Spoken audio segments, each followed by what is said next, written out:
तो hello everyone, मैं हूं शिवम द्विवेदी और आप देख रहे हैं अपना पसंदीदा चैनल ज्ञानोदय के गुरुजी। सबसे पहले आज इस क्लास में हम आपको बताएंगे कि आपको 11th क्लास की मैथ में कौन कौन से चैप्टर पढ़ने हैं। उन चैप्टर्स के बाद फिर हम कुछ और महत्वपूर्ण जानकारी देंगे। फिर उसके बाद हम आएंगे अपने टॉपिक पर, पहले चैप्टर को स्टार्ट करेंगे आज इस क्लास में। उसके बाद हम आपको बताएंगे कि आप मेरे मोबाइल नंबर से कैसे जुड़ सकते हैं, जो कि इस वीडियो का लास्ट पार्ट होगा।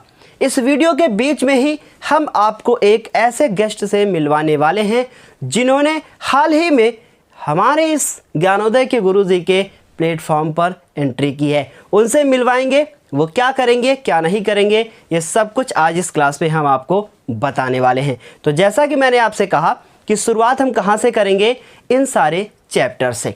लेकिन आप सभी लोग ध्यान से इस बात को सुनिएगा, ये जो 11th क्लास की मैथ का बैच होगा, इस बैच का नाम होगा कर्ण बैच। इस कर्ण बैच में आपको मिलेगा क्या, पूरी मैथ मिलेगी 11th क्लास की।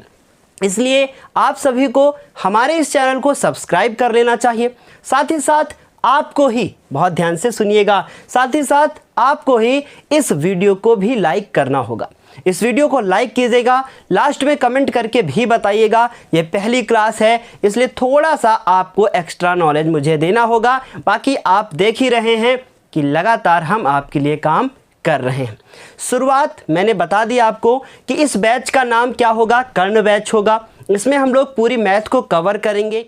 साथ ही जो बच्चे 11th के बाद, 11th और 12th के बाद इंजीनियरिंग लाइन में जाना चाहते हैं, यूपीएससी का एग्ज़ाम क्रैक करना चाहते हैं, या और बहुत बड़े बड़े जो एग्ज़ाम्स होते हैं, या जी का एग्ज़ाम क्रैक करना चाहते हैं, जी मतलब JEE, जी का एग्ज़ाम क्रैक करना चाहते हैं, उन सभी के लिए ये क्लास बहुत ज़्यादा इम्पॉर्टेंट है। ये बैच एकदम फ्री होगा। मैंने आपको बता दिया, पहले ही बता दिया था कि इस बैच का नाम कर्ण बैच होगा और ये एकदम फ्री होगा। इस बैच में हम लोग डेली एक मैथ की क्लास को करेंगे और जल्दी से आपका सिलेबस भी कवर कर देंगे। सारी जानकारी मैंने बता दी, फिर अभी हम कुछ और भी चीज़ें बीच में बताते रहेंगे, ठीक है, मुझे याद सब कुछ रहेगा। सबसे पहले हम आते हैं इन चैप्टर्स पे। कौन कौन से चैप्टर आपको पढ़ने हैं, आपको ये क्लास ज़रूर देखनी चाहिए, क्योंकि इसमें हम बहुत सारी नई नई चीज़ें बताएंगे। आप मेरे द्वारा कैसे जुड़ेंगे ताकि आप मेरे से क्वेश्चन पूछ सकें, या कुछ भी जो भी एक्सटर्नल चीज़ें हैं हम इस क्लास में बताने वाले हैं। इसलिए आपको वीडियो ना लास्ट तक देखना होगा, ठीक है। पहले चैप्टर का नाम होगा समुच्चय, इंग्लिश में इसे कहते हैं सेट। ये बिल्कुल आपके लिए नया होगा। इस पूरे जो आपको यहाँ पे पूरा ये जो है सिलेबस दिख रहा है, इसमें सबसे आसान चैप्टर है ये समुच्चय। इंग्लिश में इसे सेट कहा जाता है। इसके बारे में हम लोग पढ़ेंगे और बहुत ही जल्दी इसे ख़त्म कर लेंगे। इसमें टोटल 6 एक्सरसाइज हैं और सारी जो है एक्सरसाइज को हम लोग करेंगे। ये बहुत आसान चैप्टर है। दूसरा चैप्टर देखिए, यहाँ वो चैप्टर्स भी हैं, वो सारे चैप्टर हैं जो आपने 10th में पढ़े थे, पर वो कहाँ से एडवांस हैं, कहाँ से आपको कौन सा चैप्टर 10th क्लास के चैप्टर से लिंक है, सारी जानकारी इस क्लास में हम देने वाले हैं। फिर उसके बाद दूसरा चैप्टर है संबंध एवं फलन, जिसे इंग्लिश में रिलेशन एंड फंक्शन कहते हैं। ये भी आपके लिए थोड़ा बहुत बिल्कुल कह सकते हैं कि नया होगा, फ्रेश ये आपका पूरा सिलेबस होगा। फिर उसके बाद तीसरा जो चैप्टर है उसका नाम है त्रिकोणमिति फलन। त्रिकोणमिति फलन, अगर आपने 10th क्लास में त्रिकोणमिति को पढ़ा था तो उसी का ये थोड़ा सा एडवांस वर्जन होगा। वहाँ पे आपने sin 2 थीटा और cos 2 थीटा और sin 3 थीटा और tan के भी कुछ फॉर्मूले थे, उन सभी को आपने नहीं पढ़ा था। यहाँ पर आप वो सारे फॉर्मूले भी पढ़ेंगे जो हम आपको 10th क्लास में ट्रिक के तौर पर बताते थे, वो सब कुछ आपको यहाँ सीखने को मिलेगा, ठीक है। फिर उसके बाद गणितीय आगमन का सिद्धांत, ये भी लगभग आपके लिए पूरा नया होगा। फिर उसके बाद ये है हमारा सम्मिश्र संख्याएं, मतलब कि कॉम्प्लेक्स नंबर और क्वाड्रेटिक इक्वेशन, ये द्विघाती समीकरण। ये बिल्कुल वैसा ही होगा जैसे आपने द्विघात समीकरण 10th क्लास में पढ़ा था, लेकिन थोड़ा बहुत उससे अलग होगा, थोड़ा एडवांस होगा, ठीक है। उसके बाद रैखिक असमीकाएं, ये भी बिल्कुल एकदम नया होगा आपके लिए। फिर उसके बाद अभी ध्यान से सुनिएगा, बताएंगे कि 12th के लिए, जो 12th में आपका बोर्ड एग्जाम होने वाला है, उसके लिए कौन से चैप्टर बहुत ज़्यादा महत्वपूर्ण है, इनमें से कौन से चैप्टर ऐसे हैं जो 12th में उठकर जाएंगे। ध्यान से सुनिएगा मेरी बात को। फिर उसके बाद द्विपद प्रमेय, ये भी एकदम कह सकते हैं कि नहीं होगी, पर बहुत आसान चैप्टर है ये। उसके बाद सरल रेखाएं, तो आपने जो भी लाइन वाइन की इक्वेशन वगैरह जो पढ़ी थी, कहाँ पे, 10th क्लास में, बहुत बेसिक नॉलेज लिया था मैंने, बीच बीच में बताया भी था कि y = mx + c, और इस तरीके का क्वेश्चन भी आपने NCERT बुक में पढ़ा था, y = mx + 3 या 2 करके ऐसा कोई क्वेश्चन था, याद कीजिएगा ना, बिल्कुल वैसे ही है। उसके बाद त्रिविम ज्यामिति का परिचय, ये आपका 12 नंबर। अभी देखिए 6 के बाद 7 नंबर है क्रमचय एवं संचय, ठीक है, ये भी बहुत आसान चैप्टर है। उसके बाद है अनुक्रम श्रेणी, ये वही चैप्टर है जो समांतर श्रेणी आपका 5 नंबर चैप्टर था 10th क्लास में, वही चैप्टर यहाँ पर अनुक्रम तथा श्रेणी। यहाँ पर हमें 2 प्रकार की श्रेणियों को पढ़ना होगा, ठीक है। उसके बाद 9 नंबर के बाद 10 नंबर सरल रेखाएं हो गया। फिर उसके बाद शंख परिच्छेद, इंग्लिश में इसे कोनिक सेक्शन कहते हैं। इसमें आपको पढ़ने को मिलेगा वृत्त क्या होता है, वृत्त की जो समीकरण होते हैं वो कैसे होते हैं, ये सारी चीज़ें आपको पढ़ने को यहाँ पर मिलेंगी। ये कोनिक सेक्शन बहुत अच्छा है, यहाँ पर आपको परवलय, अतिपरवलय, हाइपरबोला, पैराबोला, और उसके बाद ये सारी चीज़ें आपको पढ़ने को मिलेंगी। उसके बाद देखिए ध्यान से, त्रिविम ज्यामिति का परिचय, ठीक है, ये भी जो चैप्टर है इसमें हम लोग 3D जो ज्योमेट्री होगी उसके बारे में पढ़ेंगे, ठीक है। उसके बाद 12 नंबर के बाद सीमा और अवकलज, ये आपका जो चैप्टर है ये आपका मोस्ट इंपॉर्टेंट चैप्टर है। अब आप इस चैप्टर को मोस्ट इंपॉर्टेंट लिख लीजिए, क्योंकि ये चैप्टर अगर आपने मन लगाकर पढ़ लिया तो समझ लीजिए आपने 12th क्लास की मैथ का आधा पार्ट पढ़ लिया। 44 नंबर का केवल ये चैप्टर ही वहां पर आता है। अब सोच लीजिए बहुत सारे चैप्टर ऐसे मिलाकर वहां पर अलग अलग जो है चैप्टर बनाए गए हैं, और 44 नंबर वहां से मैथ आती है जो बोर्ड पेपर में वो सीमा और अवकलज से आती है। इसलिए यहां पर बेसिक नॉलेज इसमें जरूर आपको लेनी चाहिए। उसके बाद गणितीय विवेचन, ये बिल्कुल बेकार चैप्टर है, बहुत ही बेकार है, इसमें कुछ भी खास नहीं है, ठीक है, तो इसे बिल्कुल हम लोग देखेंगे लास्ट तक, कुछ भी देखते हैं, ठीक है। उसके बाद सांख्यिकी, तो जो सांख्यिकी आपने 10th में पढ़ी थी, आपने माध्यक पढ़ा था, यहां पर माध्य के सापेक्ष माध्यक पढ़ेंगे, समझिए बात को, माध्य के सापेक्ष माध्यक, माध्यक के सापेक्ष माध्य, या बहुत ऐसी अलग अलग चीजें पढ़ेंगे जो थोड़ी सी नहीं होंगी, पर 10th में अगर नहीं पढ़ा था तो फिर ये समझ में नहीं आएगा। उसके बाद प्रायिकता, प्रायिकता आप 9th क्लास से पढ़ते हुए आ रहे हैं, और ध्यान से मेरी बात को सुनिएगा, पूरी जानकारी देंगे। प्रायिकता आप 9th से पढ़ते हुए आ रहे हैं, आपने 10th क्लास में प्रायिकता पढ़ी थी। अब कुछ बच्चे ऐसे सोच रहे होंगे, सर मेरे सिलेबस में तो प्रायिकता कट गई थी, तो कोई बात नहीं, जो भी चीज़ 10th में कट गई थी, आप मतलब कहने का मतलब 30% में जो है हमारी हट गई थी, हमने नहीं पढ़ा था, उसे हम बहुत डीप में जाके पढ़ाएंगे। ऐसे तरीके बताएंगे जो शायद आपने इससे पहले कभी नहीं देखे होंगे। वो सारे तरीकों का इस्तेमाल करते हुए हम आपको मैथ का गणितज्ञ बनाएंगे, ठीक है। चलो अच्छा, इतनी बात आपको समझ में आ गई, ठीक है, ये बात क्लियर हो गई। मैंने कहा ना, सबसे पहले मैंने बता दिया बैच के बारे में, फिर सारे चैप्टर्स के बारे में मैंने बता दिया। अब हम आ जाते हैं कि ये जो बैच होगा, बहुत ध्यान से मेरी बात को सुनिएगा, ये जो बैच होगा ये एकदम फ्री होगा, पहली बात तो, ठीक है। इसमें हमने कहा कि डेली आपको वीडियोस मिलेंगे, ठीक, ये भी मैंने बता दिया। अब हम अपने इस पूरे वीडियो में शुरुआत कर देते हैं पहले चैप्टर की, और पहला चैप्टर का नाम है क्या है, समुच्चय, ठीक है। तो आप लोग बुक ले लीजिए, बहुत ध्यान से मेरी बात सुनिएगा। आप लोग सबसे पहले NCERT की एक बुक ले लीजिए, ठीक है। किसकी बुक ले लीजिए, NCERT की एक बुक ले लीजिए। अगर मान लीजिए मार्केट में अभी आपको बुक नहीं मिल रही है, तो आप नीचे डिस्क्रिप्शन बॉक्स में टेलीग्राम चैनल की लिंक दी है, बहुत ध्यान से मेरी बात सुनिएगा, टेलीग्राम चैनल की लिंक दी है, वहाँ पे आप जाइए और 11th क्लास का जो बुक है, मतलब कह सकते हैं जो पहला चैप्टर है, वो मैंने आज आपको टेलीग्राम पर दे दिया है, वहाँ से जाके आप डाउनलोड कर लीजिए, और उसके बाद अपने फ़ोन में उसकी फ़ोटो रखिए। यदि आप वास्तव में पढ़ना चाहते हैं तो ही आप हमारे चैनल पे आके पढ़ें। यहाँ पे आपको मजाक में बहुत सारी नई नई चीज़ें सिखाई जाएंगी। ठीक है, अब हम लोग आ जाते हैं समुच्चय पे, जिसका नाम है सेट।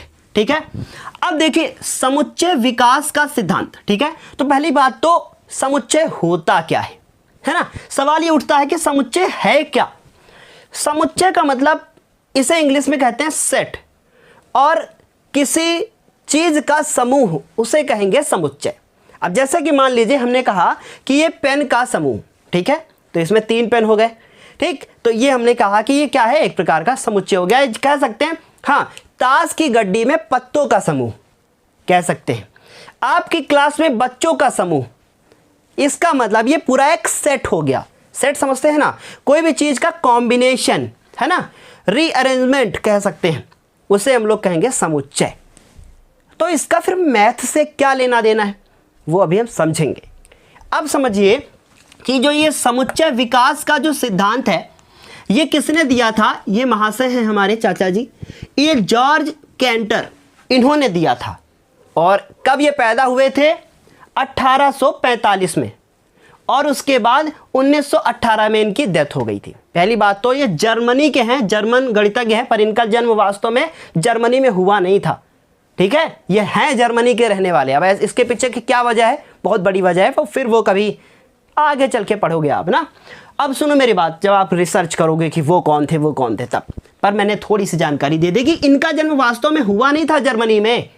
ये जर्मनी में नहीं पैदा हुए थे, ये मरे जरूर थे हमारे जर्मनी में, समझ रहे हो ना आप बात, लेकिन ये जर्मनी में पैदा नहीं हुए थे, इनका जन्म नहीं हुआ था वहाँ पे। ठीक है, बात समझिएगा। 1845 से 1918, ये कभी कभी आप बहुत बड़े कंपटीशन एग्जाम, मान लो आप यूपीएससी क्रैक करने के लिए आप बैठे हो और वहाँ पे आपसे पूछ लिया गया है ना, तो वहाँ इंटरव्यू में पूछ लिया गया कि वो कौन थे, तो याद रखिएगा समुच्चय का जो भी समुच्चय के बारे में जो भी पढ़ना है वो सब कुछ किसने दिया था, जॉर्ज कैंटर ने। याद रखिएगा, अब आप लोग बड़े हो गए हो, आपको छोटी छोटी चीज़ों को ज्ञान में रखते हुए तभी सब कुछ पढ़ना है, समझ गए बात को। ठीक, फिर उसके बाद अब ये समुच्चय विकास का सिद्धांत किसने दिया था, जॉर्ज कैंटर ने। इनके पीछे की एक कहानी है, ये त्रिकोणमिति जो श्रेणियां होती हैं उसके ऊपर ये काम कर रहे थे, मतलब रिसर्च कर रहे थे, तो वहां से इनको इसके बारे में जानकारी मिली थी कि हाँ समुच्चय नामक कोई भी एक चीज होती है, सेट भी कुछ होता है। ठीक, सिंपल सी बात, बहुत इंपॉर्टेंट जानकारी है ये। अब ये सवाल है कि समुच्चय क्या है। ठीक है, तो अब हम लिखते हैं, आप लोग यहां पर ध्यान से देखिएगा, हम लिखेंगे यहां पे समुच्चय क्या है, आप लोग लिखिएगा, लिखिएगा ध्यान से। हम लोग लिखेंगे वस्तुओं के सुपरिभाषित, ये सब आप नोट्स बनाओगे, सुपरिभाषित मतलब पूरी तरीके से परिभाषित होना चाहिए, परिभाषित वस्तुओं के सुपरिभाषित, बहुत ध्यान से लिखिएगा, संग्रह को, संग्रह मतलब या समूह कह सकते हो आप, संग्रह को क्या कहते हैं, समुच्चय कहते हैं, समुच्चय कहते हैं। ठीक, मतलब कलेक्शन ऑफ कह सकते हैं हम लोग। अब देखिए ध्यान से, वस्तुओं के सुपरिभाषित संग्रह को हम लोग क्या कहते हैं, समुच्चय कहते हैं। ठीक, अब इसमें एग्जाम्पल आपसे अगर पूछ लिया जाए तो ताश की गड्डी हो गई, फिर उसके बाद आपके क्लास में बच्चे हो गए, या हम कह सकते हैं कि 1 से लेकर 100 तक गिनतियों का समूह है ना, या हम कह सकते हैं 1 से लेकर 10 तक विषम संख्याओं का समूह है ना। अब ये बात आपको समझ आ गई। हम कह सकते हैं कि हाँ भारत की नदियों का समूह। ठीक, अब देखो एक होती है नील नदी जो कहाँ है, मिस्र में। अब ये जो नील नदी है, अगर पूछा जाए कि भारत की नदियों का समूह है नहीं है ना, तो ये तो मिस्र में है। तो आपके पास बुक जब आप देखोगे उसको डीप में जाके पढ़ोगे मैथ की बुक को, तो फिर आपको हर एक छोटी छोटी चीज़ पता चलेगी। ठीक, इतनी बात आपको समझ में आ गई। अब हम कह दें कि मान लो एक समीकरण दे दें, बहुत ध्यान से मेरी बात सुनिएगा, मान लो एक हम समीकरण दे दें, मान लो दे दिया मैंने x² प्लस का 5x, ठीक है, और प्लस का 6। हमने कहा ये हमने समीकरण दे दिया, ठीक, पीछे हमने लगा दिया इसमें 0। ठीक, हमने कहा इसके हल का समुच्चय, इसके हल का समुच्चय। अब इसको आप सॉल्व करोगे, मान लो इसको सॉल्व करने पे x की 2 वैल्यू आई, एक आएगी आपकी -2 और एक आ गई आपकी -3। ठीक है, 3 दूना 6, ठीक है, यही दोनों आ जाएंगे। इसका मतलब ये इसका क्या हो गया कि ये -2 और इसके हल हो गए। ठीक। ठीक, अब ये बात समझ गए होगे आप कि समुच्चय क्या है, मतलब कि कलेक्शन एक प्रकार से समझ सकते हो। अब लेकिन सवाल ये उठता है कि समुच्चय को कैसे लिखा जाता है। अब हम लोग शुरू करते हैं कुछ महत्वपूर्ण जानकारी को। ठीक है, ध्यान से सुनिएगा। समुच्चय क्या है, मैंने बता दिया आपको कि कह सकते हैं कि किसी भी वस्तुओं का संग्रह, उसे हम लोग समुच्चय कहेंगे, है ना। जैसे उदाहरण भी बता ही दिए मैंने। अब ध्यान से कुछ नोट यहाँ पर लिखा है, उसे ध्यान से पढ़िएगा। ठीक, इतना पढ़ने के बाद ये चैप्टर इतना आसान लगेगा जैसे कि बस ये समझ लीजिए कि आप ऐसे रुई को टच कर रहे हो, बड़ा प्यार आ रहा है उस पर, ऐसे आराम से, कुछ भी कठिनाई नहीं होगी। देखो ध्यान से, समुच्चय के लिए वस्तुएं, ठीक, समुच्चय के लिए वस्तुएं, अवयव, ध्यान से सुनिएगा, वस्तुएं, अवयव, अवयव को इंग्लिश में, जो इंग्लिश मीडियम से बच्चे हैं वो केवल ये याद रखें, एलिमेंट्स, बस। ठीक है, समुच्चय के लिए वस्तुएं, अवयव तथा सदस्य। ठीक है, सदस्य क्या है, पर्यायवाची। अब इसे कैसे हम समझेंगे, मेरी बात ध्यान से सुनिएगा। मान लो कि ये एक कोई हमने क्या बना दिया है, बॉक्स। इसमें ए से लेकर जेड तक, ए से लेकर जेड तक सारे क्या हैं, हमारे वर्णमाला, अंग्रेजी वर्णमाला के अक्षर क्या है, भरे हैं। ठीक है, अल्फाबेट इसमें सारे हैं। ठीक, अब मेरी बात ध्यान समझिए। अब मैंने कहा कि इसको ध्यान से सुनिए, हमने कहा कि ये किसी का समुच्चय है, मतलब सेट है। तो अगर ये सेट है तो इसका मतलब जो ये कैपिटल ए है, या मान लो हमने इसमें स्मॉल ए लिख दिया और ये जेड हो गया स्मॉल। ठीक है, ध्यान से सुनो। अब ये हमने कहा कि जो ये स्मॉल ए से लेकर जेड तक सारी संख्या लिखी है, इनको हम कहेंगे ये अवयव हैं। क्या है, अवयव, मतलब एलिमेंट्स हैं। जैसे हमने कहा कि ये एक कोई बॉक्स है, इसमें 1 से लेकर 10 तक सारे नंबर भरे पड़े हैं, तो हमने कहा कि ये 1 2 3 4 5 ये क्या है, ये अवयव हैं, एलिमेंट्स हैं, सदस्य हैं। किसके सदस्य हैं, समुच्चय के सदस्य हैं। इसलिए यहां 3 नाम आते हैं। कौन कौन से नाम है, पहला है वस्तुएं। ठीक है, एक एक चीज डीप में समझोगे तभी चैप्टर आसान लगेगा, वरना यूट्यूब पे बहुत सारे चैनल भरे पड़े हैं, जाके देखो, जब समझ में आए तो आप कहिएगा। ध्यान से सुनिए मेरी बात। अवयव, ठीक, अवयव मतलब एलिमेंट्स, मैंने बता दिया, इंग्लिश मीडियम के बच्चे केवल एलिमेंट याद रखें। उसके बाद सदस्य, ये क्या है, पर्यायवाची। इसका मतलब हम इनको कह सकते हैं वस्तुएं भी कह सकते हैं, अवयव भी कह सकते हैं और एलिमेंट्स भी कह सकते हैं, सॉरी सदस्य भी कह सकते हैं। ठीक है, वो तो इंग्लिश वर्ड हो गया। अब देखो दूसरी चीज, पहली लाइन ये हो गई, ये सब नोट करना है तभी चैप्टर समझ में आएगा। फिर देखो, समुच्चय को अंग्रेजी वर्णमाला के बड़े अक्षरों जैसे कि A B C X Y Z, अब कुछ बच्चे सोच रहे हैं डी नहीं, क्या मैंने कहा ना, अंग्रेजी वर्णमाला के बड़े अक्षर 8 से लेकर जेड तक सारे उनके द्वारा लिखा जाता है। ठीक, अब मैंने कहा कि चलो ठीक है, अब मुझे बताओ। ठीक है, पहले इतनी जानकारी अच्छा ले लो कि लिखा जाता है, ठीक, फिर आगे बताएंगे। फिर देखो, फिर मैंने कहा कि समुच्चय, देखो समुच्चय में ये लग जाता है मेरे से, समुच्चय के अवयवों को अंग्रेजी वर्णमाला के छोटे अक्षरों द्वारा लिखा जाता है। ठीक, किसके द्वारा लिखा जाता है, छोटे अक्षरों के द्वारा। मान लो कि बड़ी बड़ी थ्योरम आ गई, तो एलिमेंट्स जो होंगे, जो अवयव होंगे, उसको हम लोग स्मॉल लेटर में लिखेंगे, और जो समुच्चय होगा उसको कैपिटल लेटर में लिखेंगे। ठीक, अभी नहीं समझ में आ रहा हो तो बस इतना ध्यान में रखिएगा, तो आगे बताएंगे तो समझ में आएगा। ठीक, अब मेरी बात ध्यान से सुनिएगा। ये मैंने लिखा है n अगर होगा तो प्राकृतिक संख्याओं का समुच्चय। ठीक है, इसको कहते हैं, जो ये दो डॉट होते हैं, इसको बोलते हैं कोलन का चिन्ह। किसका, कोलन का चिन्ह। इसको अलग लिख लीजिएगा अपनी कॉपी पे। ठीक है, कोलन का चिन्ह। अब इतनी बात समझ में आ गई। फिर उसके बाद देखो, अगर नेचुरल नंबर होंगे तो उसको हम लोग लिखेंगे n से, प्राकृतिक संख्याओं का समुच्चय, क्योंकि a से लेकर z तक कुछ भी कर सकते हैं, तो प्राकृतिक संख्याओं का समुच्चय। ठीक है, ध्यान से समझो, n से नेचुरल नंबर। फिर उसके बाद अगर पूर्णांकों का समुच्चय होगा, अब पूर्णांक में क्या होते हैं, धन पूर्णांक होते हैं, ऋण पूर्णांक होते हैं, अगर ऐसा हुआ तो हम लोग लिखेंगे z। ठीक, अगर परिमेय संख्याओं का समुच्चय हुआ तो उसको हम q से लिखेंगे। किससे लिखेंगे, q से।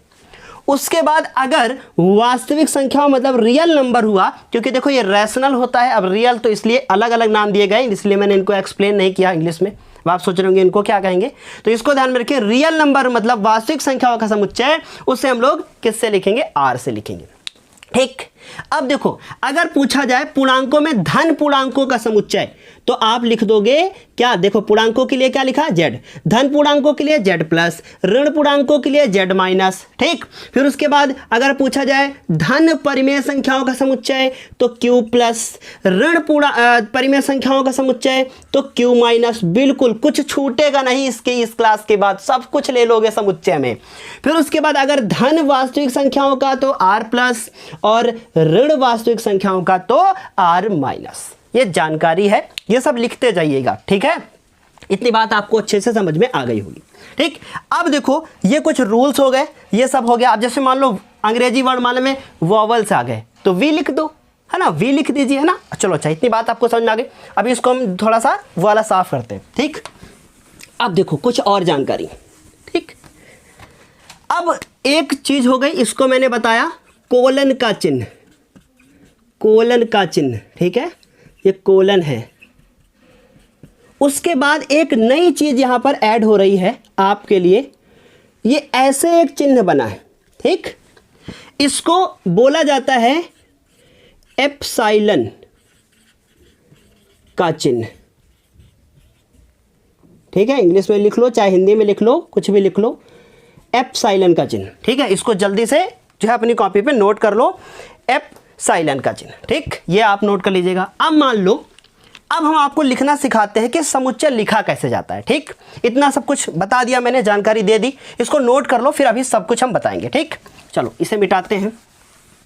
अब देखो ध्यान से, अब हम लोग लिखेंगे समुच्चय के, समुच्चय, ये बार बार बेटा समुच्चय,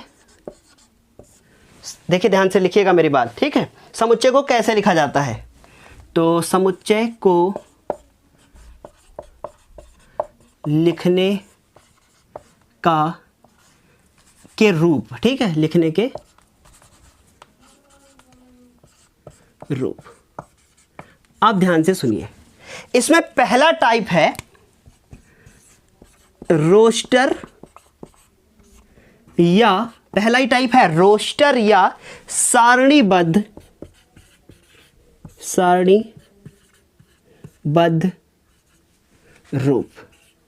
ठीक, फिर उसके बाद दूसरा है, ध्यान से सुनेंगे तभी आपको समझ में आएगा, दूसरा है समुच्चय निर्माण रूप, समुच्चय निर्माण रूप। ठीक है, इसको जल्दी से नोट करें।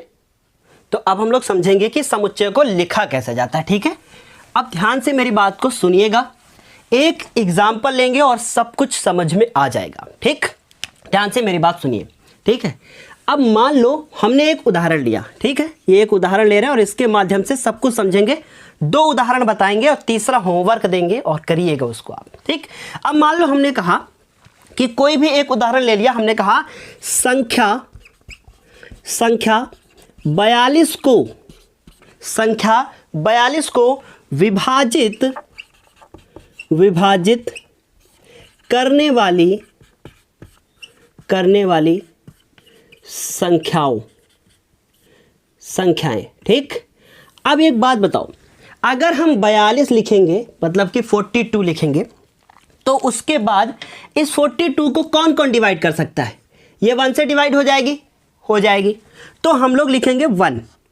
ठीक, उसके बाद कॉमा लगाएंगे। याद रखिएगा, अवयव को एक दूसरे, अब हर चीज़ लिखकर नहीं बताई जा सकती है, अवयव को अगर एक दूसरे से अलग करना है तो अर्धविराम अर्थात कॉमा का चिन्ह लगाना है। किसका, कॉमा का चिन्ह लगाना है। तो मैंने लिखा, क्या लिखा, 1 और उसके बाद कॉमा। अच्छा, ये 2 से डिवाइड हो जाएगी, 2 लिख दिया मैंने, तो यहाँ पे हो गया 2।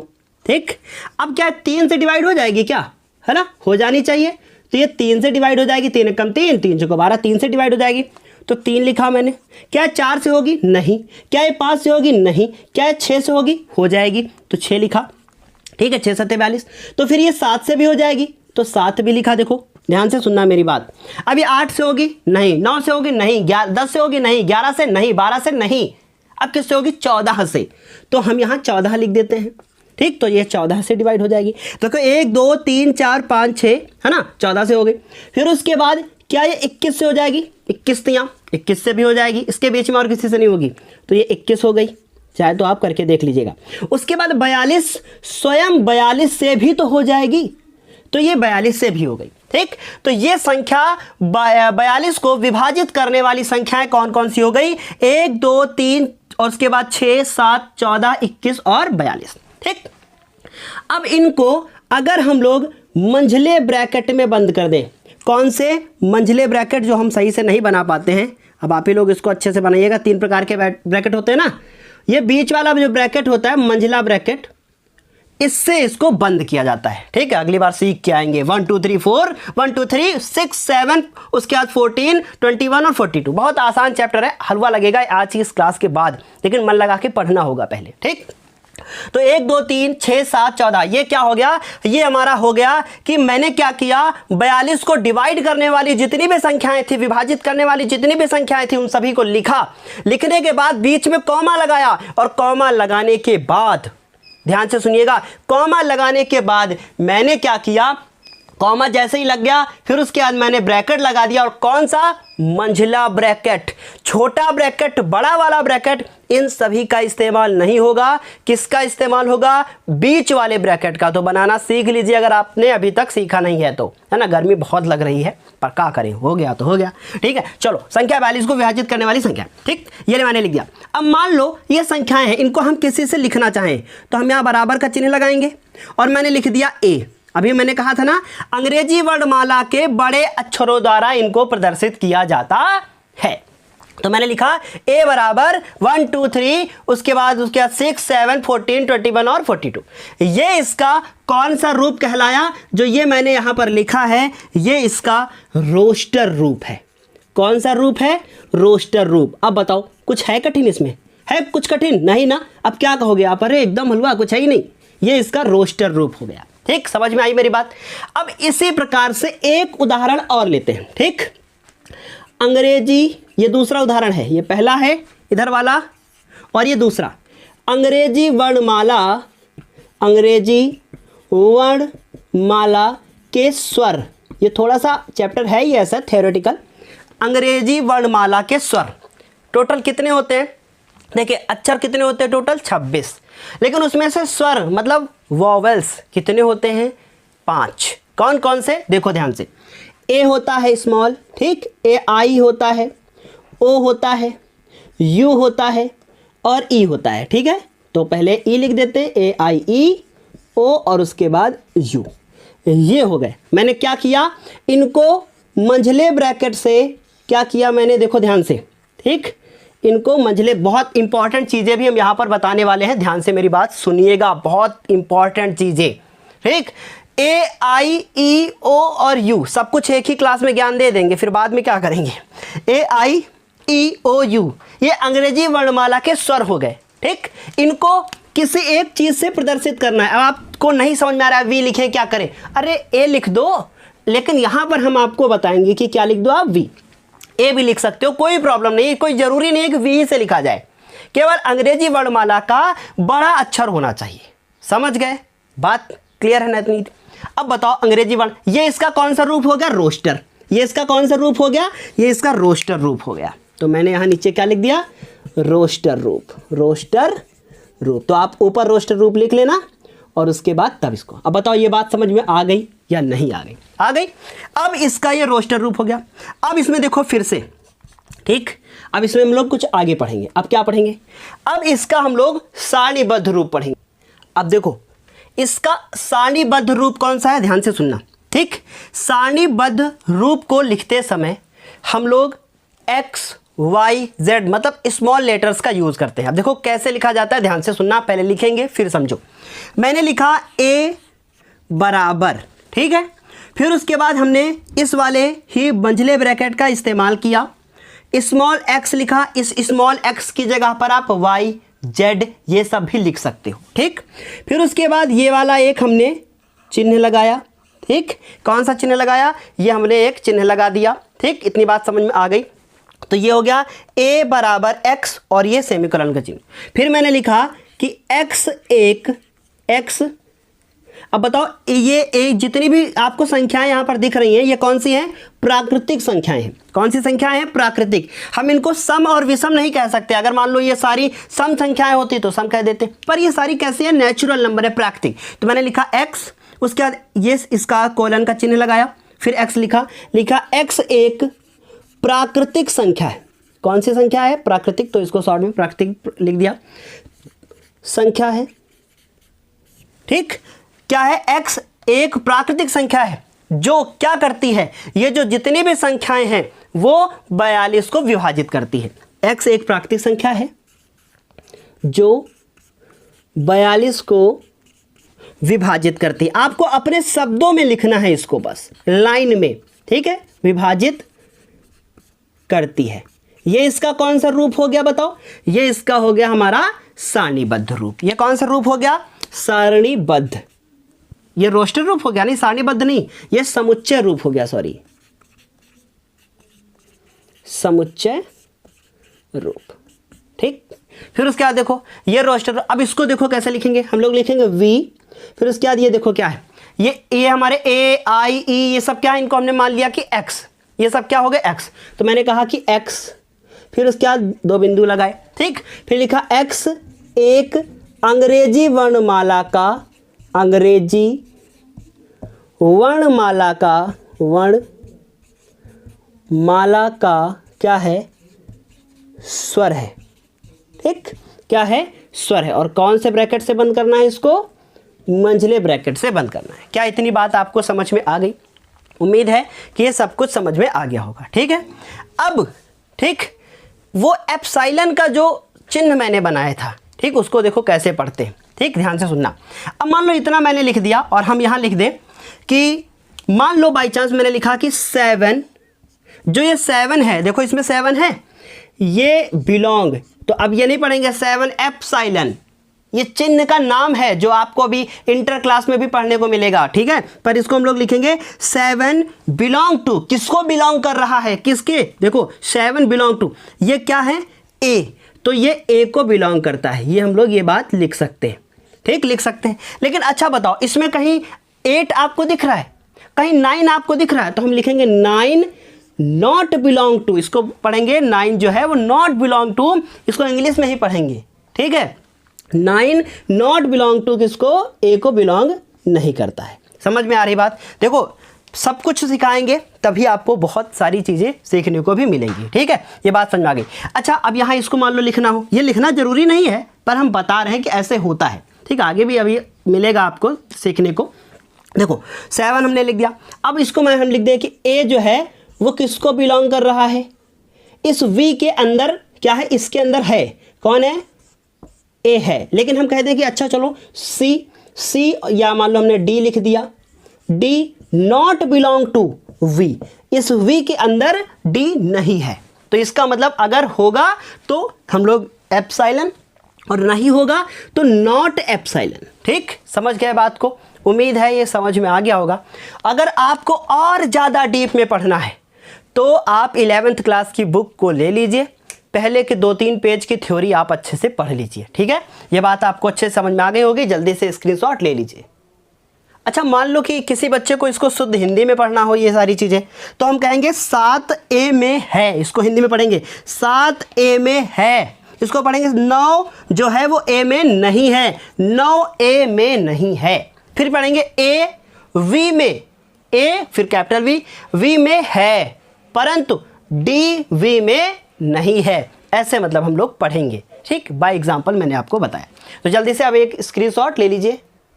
अब हम लोग एक तीसरा उदाहरण लेंगे जो इससे थोड़ा सा अलग होगा। वहाँ पर भी हम लोग कुछ नई नई चीज़ों को सीखेंगे जो कि आपके लिए बहुत ज़्यादा इम्पॉर्टेंट होंगी। ठीक है, तीसरा उदाहरण ध्यान से सुनिएगा। ठीक, अब हमने मान लो एक तीसरा उदाहरण लिया और लिख दिया विषम प्राकृतिक संख्याओं का, अब आपसे बोला गया है समुच्चय लिखिए। ठीक है, क्या लिखिए?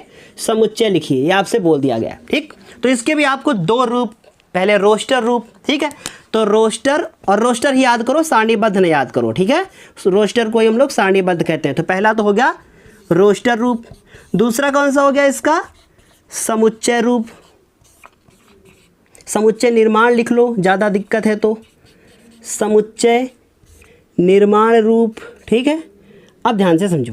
ठीक, ये मैंने लिख दिया, ये और ये, ठीक, सिंपल सी बात है जो आपको समझ में अच्छे से आ जाएगी। अभी विषम प्राकृतिक संख्याओं का समुच्चय। अब विषम प्राकृतिक संख्या कौन कौन सी होती है? मान लो अभी हमने कहा था प्राकृतिक संख्याओं को किससे लिखते हैं? n से, तो मैंने n लिख दिया। भैया देखो घबराना मत, अगर n वैन समझ में ना आए तो ABCD का इस्तेमाल कर लेना, ठीक है। पर ये मत कहना सर जी समझ में नहीं आया, सब समझ में आएगा, ठीक, बस थोड़ा सा मन लगाकर पढ़ोगे तो आएगा, ठीक है। अब विषम प्राकृतिक संख्याएं कौन कौन सी होती हैं? चलो, मंझले ब्रैकेट का इस्तेमाल। शुरुआत कहाँ से होगी विषम की? 1 से। 2 होगी? नहीं, क्योंकि वो तो सम होती है। प्राकृतिक संख्या कहाँ से शुरुआत करोगे? यही से तो ना करोगे ना, तो 1 हो गया, विषम की बात कर रहा है ना, तो 1, फिर उसके बाद ये हो गई 3, फिर 5, फिर 7, फिर dot dot dot dot dot dot dot dot.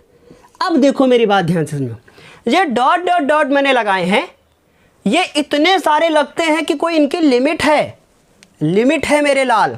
इनकी तीन डॉट से ज़्यादा आपको नहीं लगाने हैं। बताएगा कोई? नहीं बताएगा ना। 3 डॉट से ज़्यादा नहीं लगाने हैं, ये आपको आगे कोई भी नहीं बताने वाला है। ये ध्यान रखिएगा, कितने लगाने हैं? 3 लगाने हैं बस। इनकी संख्या 3 होनी चाहिए, बस 3 ही होनी चाहिए। ये क्या बताते हैं कि इनका कोई अंत नहीं है, ये चलती ही जाएंगी। कहीं समाप्त कर पाओगे आप? कब तक लिखोगे? बोर्ड भर जाएगा, नहीं हो पाएंगी। तो इनकी कोई गिनती नहीं, तो डॉट डॉट डॉट, सिर्फ 3 डॉट। अब एक इंपॉर्टेंट बात, कभी अगर हम 3 डॉट की जगह पे 4 लगा जाए, 2 लगा जाए, तो समझ जाइएगा सर जी एक बार बता चुके हैं, अब बार बार नहीं बताएंगे, 3 डॉट ही लगाने हैं, ठीक है। टोकिएगा मत कमेंट में कि सर जी आपने तो 3 कहा था 4 लगा दिए। ना ना, हमने आपको 3 बताया ना, बस 3 लगाने हैं, ठीक, सिंपल बात। ये इसका रोस्टर रूप हो गया। अब इसका समुच्चय निर्माण रूप देखो, हम लिखेंगे n, ठीक, बराबर का चिन्ह, फिर लिखेंगे x, फिर उसके बाद कोलन का चिन्ह। ये सेमी कोलन नहीं है, सेमी कोलन ऐसे होता है, ये कोलन है ना। चलो फिर लिखेंगे x, ये क्या लिखेंगे? 1। अच्छा, ये प्राकृतिक संख्याएं हैं लेकिन विषम हैं। x एक विषम प्राकृतिक संख्या है, विषम प्राकृतिक संख्या है, ठीक, प्राकृत लिख रहे हैं, ध्यान से समझ लेना आप। विषम प्राकृतिक संख्या है और मंझले ब्रैकेट से बंद कर दिया। कुछ है कठिन? नहीं है ना, बताओ है कुछ कठिन? नहीं है। अब हम कह सकते हैं कि बताओ, आपसे अच्छा पूछा जाए n, ये सब अभी आगे क्वेश्चन है। आज इस क्लास के बाद 1.1 एक्सरसाइज अपने आप न कर लो तब कहना। इस क्लास को नहीं देखोगे अगली क्लास समझ में नहीं आएगी, पूरा एक्सरसाइज समझ लो खत्म। n बिलोंग टू, हम कहें कि n बिलोंग टू क्या है? ये 3 को क्या, सॉरी 3 बिलोंग टू n, क्या 3 n में है? बिल्कुल है, n 3 में नहीं है, 3 जो है वो n में है। इसका मतलब ये बात सत्य है। लेकिन अगर हम कहें कि नहीं, ध्यान से मेरी बात सुनो, हम कहते हैं कि 5 है, अच्छा ठीक है, हम कहते हैं कि 8 नॉट बिलोंग टू n, 8 जो है वो n में नहीं है, ऐसा कह सकते हो, ठीक, समझ गए बात को? ठीक है, चलो आप समझ में आ रहा होगा। अब एक बहुत इंपॉर्टेंट बात, बहुत ज़्यादा इंपॉर्टेंट बात, उसके बाद फिर कैसे आप हमसे जुड़ोगे वो बात करेंगे, पूरा नॉलेज देंगे भैया आज हम। ये इंपॉर्टेंट नोट, ठीक, ये इंपॉर्टेंट है, लिखिएगा। समुच्चय, समुच्चय के रोस्टर रूप, रोस्टर रूप को लिखते समय किसी अवयव को क्या नहीं करना है? दोबारा नहीं यूज़ करना है। इसका मतलब रिपीट नहीं करना है, तो इसको शुद्ध हिंदी में क्या कहेंगे हम लोग? समुच्चय के रोस्टर रूप को लिखते समय किसी अवयव को रिपीट नहीं करना है ना, दोहराना नहीं है। हाँ, दोहराना नहीं है, ठीक है, ये आपको नोट लिखना है। अब मान लो कि इसी के ऊपर कुछ बताइए सर जी, देखो ध्यान से सुनो। अब मान लो इसी के ऊपर हम एक उदाहरण दे दें, ठीक, मैथ मतलब हलवा। देखो हम लोग लिखेंगे स्कूल, SCHOOL, स्कूल शब्द में अक्षरों का समूह, अक्षरों का समुच्चय, ठीक है, अक्षरों का समुच्चय, ठीक। अब देखो स्कूल शब्द में अक्षरों का समुच्चय, इसे कैसे समझेंगे, देखो मेरी बात ध्यान से समझना, ठीक है। चलो मान लो मैंने कहा कि एक समुच्चय हो गया ए, ठीक, ए हो गया। फिर मैंने इसका क्या कहा ना, रोस्टर रूप लिख रहे हैं, ध्यान से सुनना मेरी बात। ए हो गया, ये हमने मंझले ब्रैकेट का इस्तेमाल किया। कौन कौन से अक्षर हैं इसमें बताओ, एस है, एस लिखा, फिर कॉमा लगाना है, भूलना मत। सी है, सी लिखा, फिर एच है, एच लिखा, ओ है, ओ लिखा, अरे फिर से ओ है, पर फिर से नहीं लिखना है, एक बार ही लिखना है, ठीक।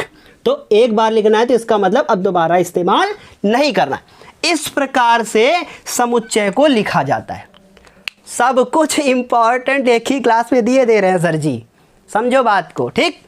चलो, स्कूल शब्द में अक्षरों का समुच्चय, अगर आपने इससे पहले चैप्टर किसी और से पढ़ा होगा तो इस क्लास की आपको वैल्यू पता चल जाएगी कि हम कितने आराम से आपको डीप में एक एक छोटी छोटी चीज़ बता रहे हैं। एक कितने नोट हम लिखवा चुके हैं, ये सब कुछ कर लोगे, ये चैप्टर समझ लो आज ही ख़त्म, सब खत्म। बहुत ही जो है आसान है, समझ रहे हो बात को। ये मैंने बता दिया कि स्कूल शब्द में अक्षरों का समुच्चय। अब हमारे कुछ बच्चे जो हैं वो सोच रहे होंगे कि देखो हम ही सोच लेते हैं, समझ लो आप लोगों ने सोच लिया। कुछ बच्चे सोच रहे होंगे सर जी एस पहले की जगह जहाँ एस लिखा है आपने वहाँ सी, अगर हम इसको सी पहले लिख दें, एस बाद में लिख दें, सर जी ओ पहले लिख दें, एच बाद में लिख दें, हो रहा होगा ना आपके मन में, ऐसे सवाल आते होंगे। अगर नहीं आ रहे तो मतलब आप सीख नहीं रहे हो। फिर देखो ध्यान से मेरी बात सुनो, इनके क्रम का जो है वो कोई भी महत्व नहीं है। अगर हम इसको ऐसे लिख दें, इसको हम ऐसे लिख दें, एस फिर एच लिख दें, फिर सी लिख दें, फिर एल लिख दें, फिर ओ लिख दें, देखो तो ये भी जो है वो सही माना जाएगा और ये भी जो है वो सही माना जाएगा, ठीक। इंपॉर्टेंट बात है, समझ में आ ही गई होगी अब आपको। अब कुछ बहुत ज़्यादा इंपॉर्टेंट बात है, ठीक, ध्यान से सुनो। अब मान लो आपसे कोई पूछ ले कि सारे अध्यापकों में सबसे ज़्यादा टैलेंटेड कौन है, तो आप क्या बताओगे। सबका अलग अलग जो है व्यू होगा। कोई कहेगा नहीं नहीं वो शिवम सर अच्छे हैं, कोई कहेगा नहीं नहीं वो सर अच्छे हैं जो इंग्लिश पढ़ाते हैं, कोई कहेगा नहीं वो अच्छे हैं वो। तो इसका मतलब अगर आपसे सवाल कर दिया जाए कि श्रेष्ठ अध्यापकों का समूह, भारत में श्रेष्ठ अध्यापकों का समूह, तो क्या ऐसा समुच्चय होगा? नहीं, समझ रहे हो, क्योंकि सबकी अलग अलग क्या है अवधारणाएं हैं, अलग अलग सब लोग सोचते हैं। अब आपसे कोई पूछ ले कि विश्व में टॉप 11 जो क्रिकेटर हैं उनका समूह, तो यह समुच्चय नहीं हो सकता।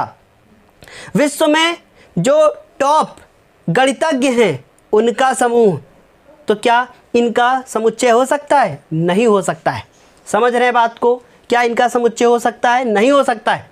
आज इस क्लास में जितना मैंने अभी तक पढ़ाया है वो सब कुछ आप अब एक बार लिखोगे अपनी कॉपी पर और रिवाइज करोगे, ठीक। ध्यान से मेरी बात सुनो, आप इसको रिवाइज करोगे, हम आपके साथ तन मन धन हर तरीके से लगेंगे और हर एक इम्पॉर्टेंट क्लास आपके लिए लेकर आएंगे। बस आपको करना क्या है, मेरी हर क्लास को फॉलो करना है। और अब बहुत इम्पॉर्टेंट बात, डिस्क्रिप्शन बॉक्स में नीचे लिंक दी हुई है, किसकी? टेलीग्राम की। तो सबसे पहले बात तो आप टेलीग्राम को ज्वाइन कर लो। इन केस आपको व्हाट्सएप ग्रुप से नोटिफिकेशन नहीं मिलती है तो टेलीग्राम से ज़रूर मिल जाएगी। और हम कितने ग्रुप पे नोटिफिकेशन देंगे, इसलिए टेलीग्राम पे तो ज़रूर देंगे, ठीक। इतनी बात समझ में आ गई। दूसरी इंपॉर्टेंट बात कि आप हमारे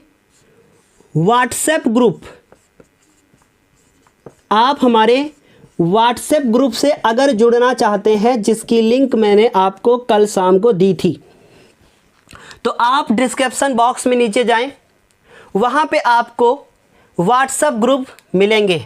कितने ग्रुप मिलेंगे? 3, जिसमें से एक पूरा फुल हो चुका है। बहुत कम समय है, 3 ग्रुप से ज़्यादा हम नहीं रखेंगे। जल्दी जल्दी जाइए, डिस्क्रिप्शन बॉक्स में जाने के बाद व्हाट्सएप ग्रुप को ज्वाइन कीजिए, ठीक है। व्हाट्सएप ग्रुप को ज्वाइन कीजिए। वो व्हाट्सएप ग्रुप पे आप मैसेज नहीं कर सकते हो, उसमें आप मैसेज नहीं कर सकते हो, मेरी बात ध्यान से समझ लो आप, ठीक है, कि उसमें आप मैसेज नहीं कर सकते हो। वो पूरी तरीके से लॉक होगा। हर संडे उसे खोला जाएगा, उसके बाद उसमें हम आपको मौका देंगे कि आप जो भी पूछना है पूछ लो, ठीक है, उसका टाइम ही हम व्हाट्सएप ग्रुप पे सुबह संडे को सेंड कर दिया करेंगे कि कितने बजे ग्रुप खोला जाएगा और आप लोग इस पर मैसेज करके अपने क्वेश्चंस को पूछ लोगे। ठीक, तो ये व्हाट्सएप ग्रुप होंगे। मैंने कहा एक मैंने बनाया था, तुरंत फुल हो गया। दूसरा तीसरा अभी मैंने क्रिएट नहीं किया है, और अभी आप वीडियो देख रहे हो तो क्रिएट हो चुका होगा। ठीक है, इस समय मान लो रिकॉर्डिंग हो रही है, तो वीडियो देखते समय अभी मतलब आप जाओगे डिस्क्रिप्शन बॉक्स में, तो फिलहाल मैंने तीनों की लिंक दे दी है जो फुल है। तो आपको 1 नंबर ग्रुप, 2 नंबर ग्रुप और 3 नंबर ग्रुप, इन तीनों में से कोई एक ग्रुप ज्वाइन करना है। अब एक बहुत बड़ा अलर्ट सुन लो आप लोग, ठीक है, क्योंकि कुछ बच्चे करते क्या है, तीनों ग्रुप में ज्वाइन हो जाएंगे। जो भी बच्चा इन तीनों ग्रुप में ज्वाइन होगा, उसका नंबर अगर मैंने देख लिया कि कोई बच्चा इन तीनों ग्रुप में ज्वाइन है या 2 ग्रुप में ज्वाइन है, बहुत ध्यान से मेरी बात सुनिएगा, 2 ग्रुप में अगर ज्वाइन है तो फिर ये दोनों जो ग्रुप हैं उसको हम हटा ही देंगे फिर वहाँ से, क्योंकि बहुत और बच्चों को भी जोड़ने का समय मिलेगा फिर। इसलिए केवल एक ज्वाइन करना है, 2 ग्रुप में उंगली नहीं आपकी जानी चाहिए, सिर्फ एक ग्रुप ज्वाइन करना है। ठीक है, फिर उसके बाद बहुत इंपॉर्टेंट तीसरी बात, टेलीग्राम, व्हाट्सएप। अब तीसरी बात आप ध्यान से समझो। तीसरी इंपॉर्टेंट बात यह है कि कोई भी बच्चा हमारे पर्सनल नंबर पर बहुत फालतू के मैसेज नहीं करेगा। कॉल करने का एक टाइम जो है निर्धारित कर लीजिए। आप मुझे कॉल करोगे, मान लो आपको बहुत ज़्यादा इमरजेंसी है तो ही कॉल करोगे। बहुत सारे बच्चे रात में 1-1, 12-12 बजे कॉल करते हैं, ये गलत है। हम भी पता चला कि दिन भर के बाद सो रहे होंगे और आप लोग परेशान करोगे तो अच्छा नहीं लगेगा बेटा। ठीक है, फिर कब तक हम आप लोगों को रिप्लाई करेंगे। इसलिए कॉल जब बहुत ज़्यादा इमरजेंसी हो तभी आप लोग करो। अब लोग पूछ रहे हैं कि यूपी बोर्ड का एग्ज़ाम होगा कि नहीं होगा, यूपी बोर्ड का एग्ज़ाम हम देंगे कि नहीं देंगे, ये कब पोस्ट जो है होगा, कब मीटिंग होगी, कब क्या होगा, मुझे क्या पता। जैसे आप वैसे हम, क्या पता मुझे बताइए। मैं योगी आदित्यनाथ जी से बात करूँगा क्या? नहीं ना, हम अपनी राय दे सकते हैं बस, है ना। तो आप लोग बहुत ज़्यादा मत परेशान करो, है ना। कहने का ये मतलब है कि अच्छे से पढ़ो, सब कुछ आप ही लोगों के लिए हो रहा है। व्हाट्सएप ग्रुप 3, जब ये फुल हो जाएंगे तो फिर सोचेंगे, अगर ज़रूरत पड़ेगी तो अगली क्लास में फिर बताएंगे। आप डिस्क्रिप्शन बॉक्स में डेली जाकर चेक कर लीजिएगा, या फिर हम टेलीग्राम पे आपको दे देंगे। टेलीग्राम ज़रूर ज्वाइन कर लीजिए। टेलीग्राम ज्वाइन कर लेंगे, बहुत फ़ायदा है, वहाँ से आपको हर चीज़ मिलेगी। ठीक, ये इंपॉर्टेंट चीज़ें थी। अब तीसरी और इम्पॉर्टेंट बात, ये रही हमारी नेमो साहब। ठीक है, इनका नाम है नेमो। ठीक है, अब कल से जब भी हम पढ़ाएंगे तो ये जो मोहतरमा यहाँ आपको दिख रही हैं, जो भी मुझे नहीं आएगा ये बताएंगे। मैंने कहा ना था आपसे कि हमको ये आपको ऐसा गेस्ट आ रहा है जो आपको मिलवाएंगे। इनका नाम है नेमो। ठीक है, क्या नाम है इनका? नेमो। और ये नेमो जो है वो शिवम सर का साथ देंगी। अब जो भी शिवम सर को नहीं आएगा वो नेमो बताएंगी। क्यों नेमो? चेहरा दिखा दो एक बार इन लोगों को। नहीं दिखाओगी? अरे दिखा दो, अरे दिखा दो भाई। नहीं दिखाएगी? कह रही हम चेहरा नहीं दिखाएंगे, चुपके से बताएंगे। जब हमको नहीं समझ में आएगा तो हम ऐसे खड़े रहेंगे, हम कहेंगे चलो नेमो तुम ही बता दो, तो नेमो बताएगी। ठीक है, तो कल से ये हमारा साथ देने वाली है ताकि आप लोग बोर ना हो क्लास में, है ना, क्योंकि बड़े हो गए, अब 11th क्लास में पहुँच गए हो, तो थोड़ा मजाक मस्ती होती रहेगी। ठीक है, सीरियस वाली बात मैंने बताई थी व्हाट्सएप वाली, यहाँ से मैं बहुत परेशान हूँ। ठीक है, वरना फिर नंबर ही बंद हो जाएगा, इसलिए बहुत ज़्यादा परेशान नहीं करना है। ठीक है, बस ठीक है, आराम से करो काम। ये इतनी बात समझ में आ गई। इनका नाम है नेमो। चलो छप जाओ तुम, बस बहुत हो गया, परेशान करती हो। ठीक हो, चलो इतनी बात क्लियर समझ में आ गई ना। अब हमने पूरा आपको बता दिया। नेक्स्ट क्लास में जो कि दूसरी नंबर क्लास होगी, उसमें हम आपको क्या पढ़ाएंगे? उसमें हम आपको 1.1 एक्सरसाइज पढ़ाएंगे। अगर ये एक्सरसाइज पढ़ने आप आओगे तो इस पूरी क्लास को अच्छे से रिवाइज करके आओगे, वो क्लास बहुत आपको स्पीड में समझ में आ जाएगी, मतलब बिल्कुल दिमाग में भर जाएगी। ठीक, चलो इतना सब कुछ बता दिया मैंने। अभी क्लास को ख़त्म करें। धन्यवाद, है ना। फिर मिलते हैं अगली क्लास में। बेस्ट ऑफ लक, परेशान मत होइए, तैयारी कीजिए, बहुत बड़े बड़े एग्ज़ाम आपको क्रैक करने हैं। धन्यवाद।